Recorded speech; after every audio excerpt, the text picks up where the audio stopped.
Hello, friends, and welcome to Sleep Tight Stories. Thank you to Aviana and Kai for suggesting the theme of this story. This is a story about a girl named Mia, who was setting out on an adventure with her family. Mia is not very happy about this adventure and wishes she was back home with all her friends. Mia is quiet and shy and has not made any friends yet on her journey. She is busy studying for her upcoming exams. Miru, her companion, wants to help Mia and decides to try a few things. Mia and Miru. Mia sat alone, looking out the porthole-sized window in the observation deck, looking at the bleakness of the exterior. It was quite a contrast to when they first boarded and were undergoing the necessary preparation for the trip. Then she would spend all of her free time fighting her way through the crowds of people to be able to look at what was quite possibly the most beautiful thing she had ever seen. Anyone had ever seen, she thought. Now that they were underway, it was simply a view to nothingness, and she was in the room alone. Everyone else had something to do, something important, but all she had to do was either sit in a classroom where she didn't talk to others, or spend time in her cabin studying, where she was just as alone. On board the Orion, they took a hybrid approach to school. Some in-class learning, taught by the one qualified teacher on board, and remote, which was simply moving pictures and exams on her pad. Many families had a droid companion for their kids, but she hadn't been given one yet. "I thought you were supposed to be in your cabin studying for your upcoming exams," Mia's father asked as he walked into the observation deck. "I'm just taking a break and enjoying the view. The exams are boring anyway," Mia replied, somewhat more harshly than she intended. "I noticed some of your classmates in the cafe studying together. They seem to be having a good time. Why don't you go and join them?" he asked. "Because, Dad, it's not that easy to make friends or to break into a circle of friends that already exists. They all knew each other before we left. I'm the outsider," she said, exasperated. She had explained this before. Why did it seem that her father didn't really listen to what she was saying? "You are being silly. You are not an outsider. We are all on this journey together. You just have to come out of your shell and introduce yourself. They are all good kids." "You don't understand, Dad." "Would you like me to introduce you to the group?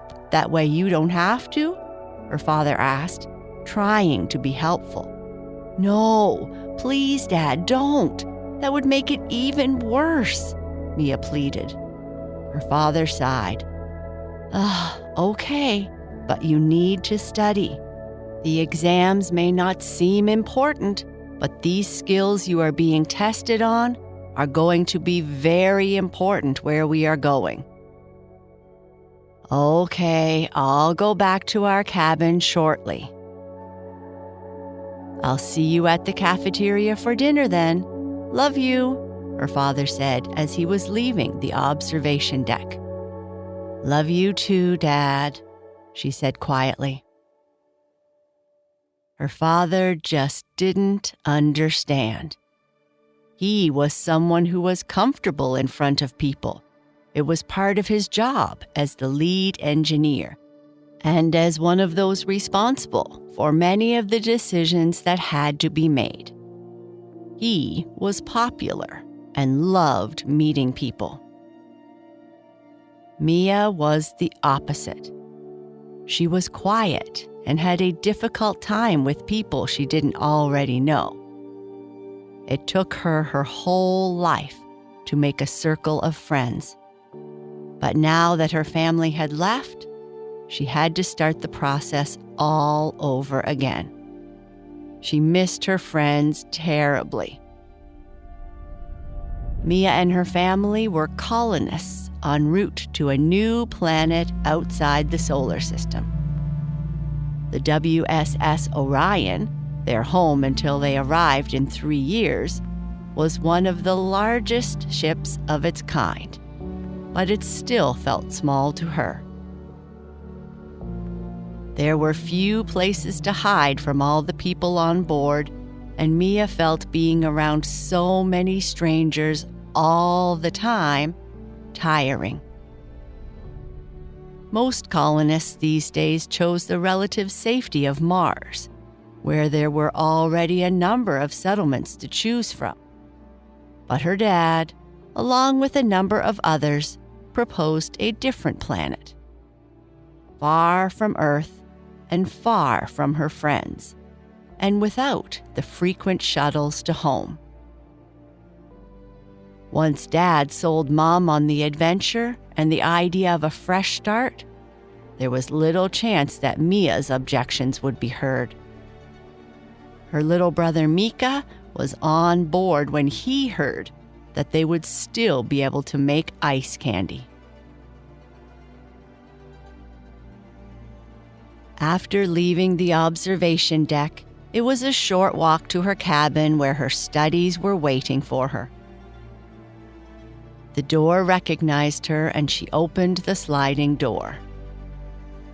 Their cabin was one of the largest, with one large central room, a greenery, private washing room, and 3 capsules to sleep in. The large table she used to study was just off to the side of the seating area. Waiting for her was something unexpected. "Hello, my name is Miru. I'm pleased to meet you, Mia," the floating droid said in its characteristically friendly voice. Miru was one of the companions that many children were paired with on ship. Some adults had one as well, but they lacked the personality of the companions that the children had. Miru was shaped like a pumpkin with a smaller head on top. Hi there. Are you sure you are in the right cabin?" Mia asked. "I am most certainly sure. I came online 24 hours, 34 minutes, and 23 seconds ago. And my first task, after a complete diagnostic, was to come here and meet you." "So you and I are paired then?" Mia asked, somewhat surprised. "We most certainly are, Mia. I have 49 years, 363 days, and 23 minutes of charge left. I have your complete schedule downloaded into memory. You are preparing for upcoming exams. Shall we get started?" Miru asked, skipping the usual small talk and getting down to business. "It figures," Mia mumbled. "Other kids get a playmate, and I get a study mate." Mia let out a big sigh and sat at the table and started studying with Miru. Though she wouldn't admit it, she also wanted to lead all the other students in test scores. It was one way she could stand out and be noticed without having to introduce herself. After 50 minutes of study, with Miru periodically asking her questions to ensure she understood what she was reading, Miru sounded a satisfying beep. "Time to take a break," it said. "Research shows that it's important to take breaks, and it's not healthy to sit all the time." "I know, but I don't like to break my concentration, which you just did," Mia said. "I'm sorry, Mia, but I have only your best interests at heart. How about you stand up for 5 minutes and do some simple exercises?" How about I go and make myself a green tea-flavored drink? Mia countered. I can do that for you if you'd like, Miru said with enthusiasm. I aim to please. I'm capable of pushing the button on the beverage dispenser. Mia grabbed her drink and sat back down to start studying again. Reading, no matter the topic, even this boring survival science, was when Mia felt most at ease. World literature was her favorite subject, and she could lose herself for hours reading stories, sometimes pretending she was one of the characters. But during this school period, literature was given only a cursory look. Subjects related to their continued survival on planet were given far more weight. Mia understood, but she missed the times she got lost in a story. After another 50 minutes of study, Miru sounded another satisfying beep. It's time for another break, Miru said. Must we? Look, I need to do well on these exams, and constantly taking breaks ruins my flow. Based on my questions, you are scoring at a 98th percentile on the material you are studying. You can benefit from a break. 98 is not going to get me the top seat in the exam finals, Mia said, wanting to keep studying, to keep getting lost in the material. Would you like to go for a walk? Give your brain some time to process all the material you have been learning. According to the data I have, you enjoy walking to the observation deck. Why don't we go there? Fine, Mia said. Walking towards the observation deck, Miru asked, I see from the ship logs that many of your classmates spend time together studying. Why don't you ever join them? Were you programmed by my father? Mia asked sarcastically. No, actually I was. Oh, I see. It will take me time to understand your particular way of speaking, Miru said apologetically. Well, you have over 49 years left before you recharge. You spend too much time alone. You should try to make some friends. Research says, I know what the research says, interrupted Mia, but I find it difficult to make friends.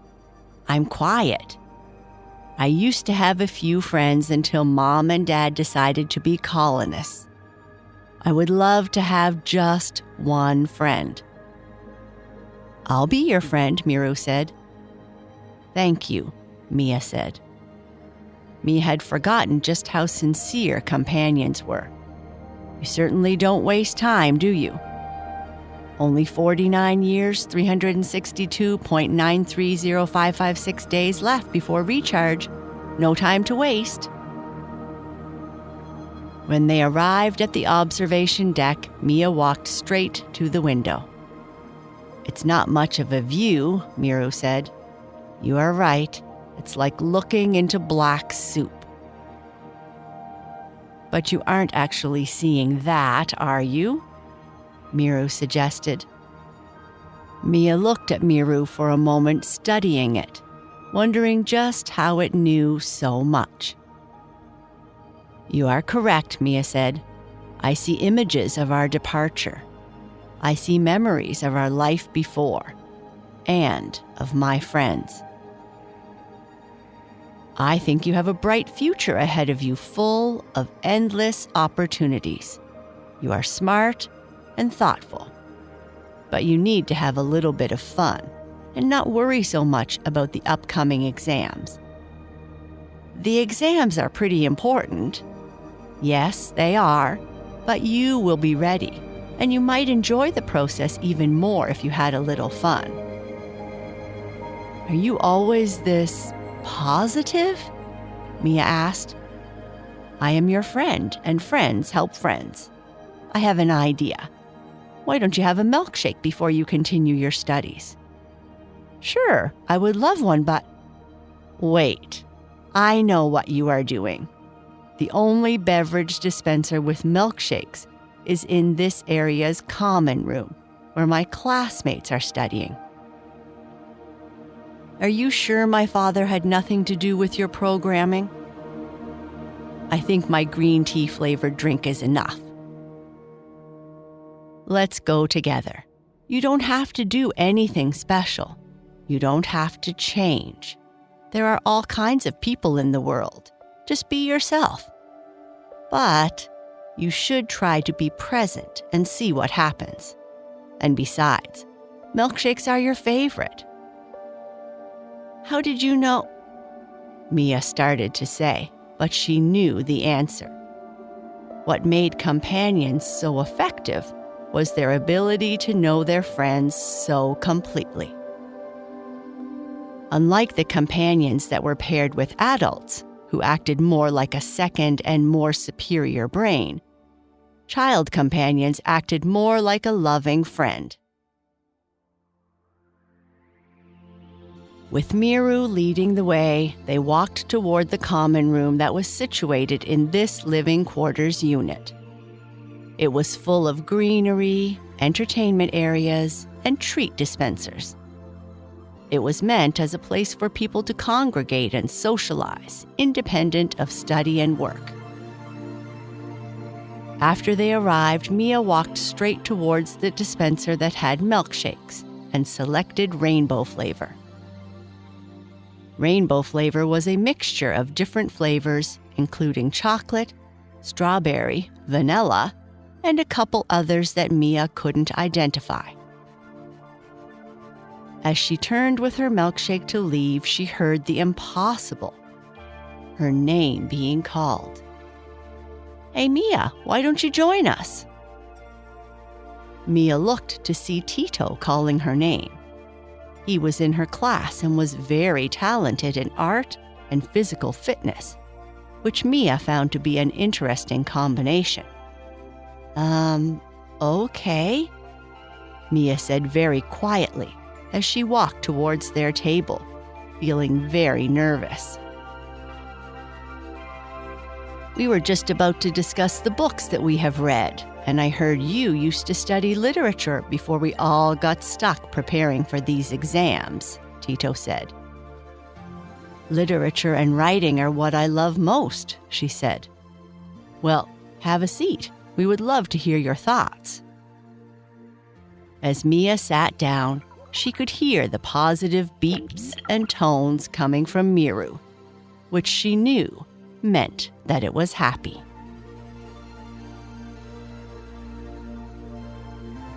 And that's the end of our story. Good night. Sleep tight.